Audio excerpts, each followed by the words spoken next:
एक बार की बात है, एक बच्चा था 24 साल का, किसी लाला के यहाँ नौकरी करता था। दिन भर काम करता, शाम को आके 4 चपाती बनाता और खाता। जाहिर सी बात है, छेड़े लोग यहाँ लड़के लड़के रहे होंगे कभी, तो पहले आप नहाने धोने से पहले रोटी बनाते हैं, फिर नहा धोआ के आते हैं, फिर आप रोटी खाते हैं, जो भी आपका खाना है वही वो करता। 4 चपाती बनाता, नहा धोआ के जब खाने आता तो पता चला कि 1-2 रोटी उसका कम हो जाता था। ये कंटिन्यू 2-3 दिन हुआ, तो जब जाके उसने चेक किया, यानी कि छुप के देखा कि ये रोटी हमारा कम कैसे होता है। जब वो देखा तो एक चूहा आता है और उसका रोटी लेके भाग जाता है। उस चूहे को पकड़ा, चूहे ने बोला छोड़ छोड़, मेरी किस्मत का खाने दे। देखिए जबरदस्ती वाली बात। चूहा बोल रहा है कि छोड़ मुझे किस्मत की खाने दे। बोला कैसा किस्मत यार, दिन भर हम काम करते हैं, लाला क्या नौकरी करते हैं, 4 चपाती हम खुद बनाते हैं, और तू बोल रहा है मेरे किस्मत का खाने दे। मेरी किस्मत तो खुद ही बेकार है, पता ही नहीं चल रहा है क्या होगा, कैसे जिंदगी कटेगी, क्या करें हम, यही समझ में नहीं आता है। उम्र भी काफी समय हो गया, शादी विवाह भी नहीं होता है। बहुत परेशान था बच्चा वो। जब चूहा से जब ये बात बोला तो बोला तेरी किस्मत तो तू जाके पता कर ले, गौतम बुद्ध के पास जा, तेरी किस्मत के बारे में वही बताएंगे।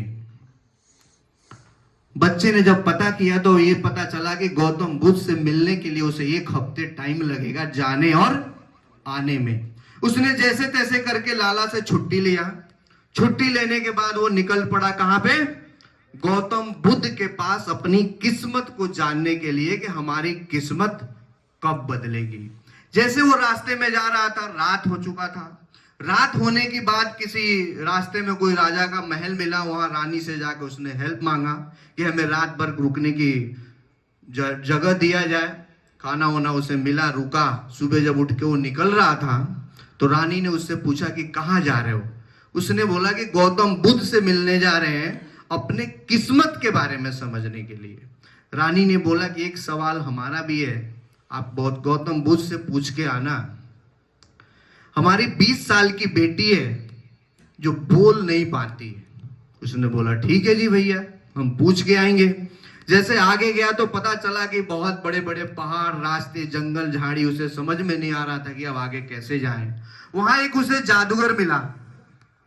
जादूगर हजारों साल से वहां तपस्या कर रहा था। ये लड़का ने रिक्वेस्ट किया कि भाई हमारी हेल्प करो, हमें आगे का रास्ता बताओ, ये पहाड़ जैसे तैसे पार करा दो ताकि हम आगे गौतम बुद्ध से मिलने जाना है, हमें अपने किस्मत के बारे में समझना है। जादूगर ने बोला कि भाई जब जा ही रहे हो, हमारा भी एक सवाल है, पूछ के आना। बोला बताओ भाई तुम अपना भी सवाल। बोला हमारा सवाल ये है कि हम 1000 साल से तपस्या कर रहे हैं मगर स्वर्ग लोक नहीं जा पा रहे हैं। बोला बिल्कुल पूछ के आएंगे, मगर हमारा हेल्प यही कर दो कि आप एक पहाड़ आप पार करा दो। जादू की छड़ी घुमाई और उसे पार करा दिया। जब आगे गया था एक नदी मिला तो वो भी पार करने के लिए उसे बहुत दिक्कत हो रहा था, क्योंकि बच्चे को तैरना वगैरह आता नहीं था, नदी बड़ी थी। उसमें देखा कि एक कछुआ तैर रहा था। कछुए से हेल्प मांगा कि कछुए भाई हमें नदी पार करा दो, हमें गौतम बुद्ध से मिलने जाना है, हमें अपने किस्मत के बारे में समझना है। कछुए ने बोला बिल्कुल पार करा देंगे, ये तो नेकी का काम है। पार करा दिया। फिर पूछा कि भाई एक सवाल हमारा भी है। कछुए ने बोला कि आप जरा गौतम बुद्ध से पूछ के आना कि इस नदी में हम सालों से टहल रहे हैं मगर हम ड्रैगन नहीं बन पा रहे हैं। बोला बिल्कुल पूछ के आएंगे। आगे वो पहुंच गया गौतम बुद्ध के कुटिया में। वहां सत्संग चल रहा था। सत्संग खत्म हुआ। खत्म होने के बाद वहां एक ही कंडीशन था कि कोई भी व्यक्ति सिर्फ 3 सवाल पूछ सकता था।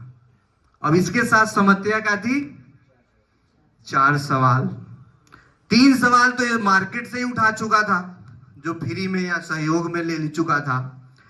इसने सोचा कि यार रानी की लड़की का भी बहुत बड़ा समस्या है, बोल नहीं पा रही है। ये जादूगर का भी बहुत बड़ा समस्या है, वो भी कहीं ना कहीं परेशान है, सालों से तपस्या कर रहा है, स्वर्ग लोग नहीं जा पा रहा है। कछुआ भी परेशान है, ड्रैगन बनना चाह रहा है, बन भी नहीं पा रहा है। बोला हमारी क्या है, हमारी तो जिंदगी कट रही है जैसे तैसे, इन्हीं तीनों का सवाल पूछ लेते हैं। जब तीनों का सवाल ये गौतम बुद्ध से पूछा तो उन्होंने क्लियर किया कि रानी की लड़की की जिस दिन शादी हो जाएगी उस दिन से वो बोलना चालू कर देगी। दूसरा सवाल था इसका जादूगर का कि भैया ये जब तक तुम जादू की छड़ी नहीं छोड़ोगे तब तक आप स्वर्गलोक नहीं जा पाओगे। तीसरा सवाल था इसका कछुए का कि कछुआ ड्रैगन नहीं बन पा रहा था। उन्होंने बोला कि कछुए से जाके बोलना कि वो कवच उतार दे, वो ड्रैगन बन जाएगा। बड़ा मायूस सा वहां से आया वापस कि यार हमारी तो ऐसी तैसी हो गई, इतना हमने बर्बाद भी किया, लाला हमारी दाढ़ी भी काटेगा मगर हमारा कुछ नहीं हुआ। मगर चलो ठीक है, फिर देखेंगे जो भी ऊपर वाले की क्या मर्जी, मुझे क्या पता। वहां से जैसे आया कछुआ मिला, कछुआ से बोला कि भाई, कछुआ जैसे देखा बोला बताओ बताओ भाई हमारा क्या आज पूछ के आए हो। कछुए को इसने बताया कि भैया तुम अपना जो कवच है वो उतार दोगे तो तुम ड्रैगन बन जाओगे। कछुए ने जैसे अपना कवच उतारा, बहुत सारा हीरा जवाहरात निकला, लड़के को दे दिया, बोला ले भाई ये हमारे काम का नहीं है, अब हम चले दूसरी दुनिया में। बच्चे को क्या मिला? हीरे जवाहरात मिल गया। आगे गया, आगे जाने के बाद क्या मिला? जादूगर। सुन रहे हैं ना? चलिए हेल्प मिलेगा हमें। जादूगर मिला, जादूगर से जाके बोला कि भाई तू ये जादू की छड़ी फेंक दो, तुम स्वर्गलोक चले जाओगे। अब बोला भाई ये हमारे किस काम का, ये पकड़ जादू की छड़ी, हम तो चले अब स्वर्गलोक। उसके बाद राजमहल में पहुंचा, रानी से जाके बोला कि आपकी लड़की की जिस दिन शादी हो जाएगी उसी दिन से आपकी लड़की बोलना शुरू कर देगी। रानी ने बोला फिर दुल्हा तैयार है, मुहूर्त है, ये शादी कर देते हैं, लफड़ा खत्म। और लड़के ने भी तो वही सोच ही रहा था, मतलब शादी हो नहीं रहा था उसका काफी समय से। उसकी शादी हो गई और 5 ही 10 मिनट बाद जब भी जो जयमाला वगैरह हुआ, लड़की बोली कि आप वही है ना जो हमारे यहाँ एक दिन आके ठहरे थे। अब लड़के के पास क्या क्या मिल गया?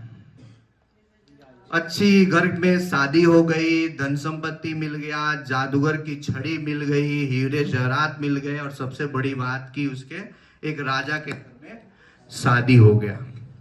इस स्टोरी से पता नहीं आप लोग क्या समझ पा रहे होंगे, मुझे नहीं पता, मगर एक चीज क्लियर है कि जब आप दूसरों के लिए जीना शुरू कर देते हैं ना तो पूरी कायनात, पूरी दुनिया, पूरी ब्रह्मांड लग जाता है आपको कामयाब करने के लिए और आपको सफल करने के लिए।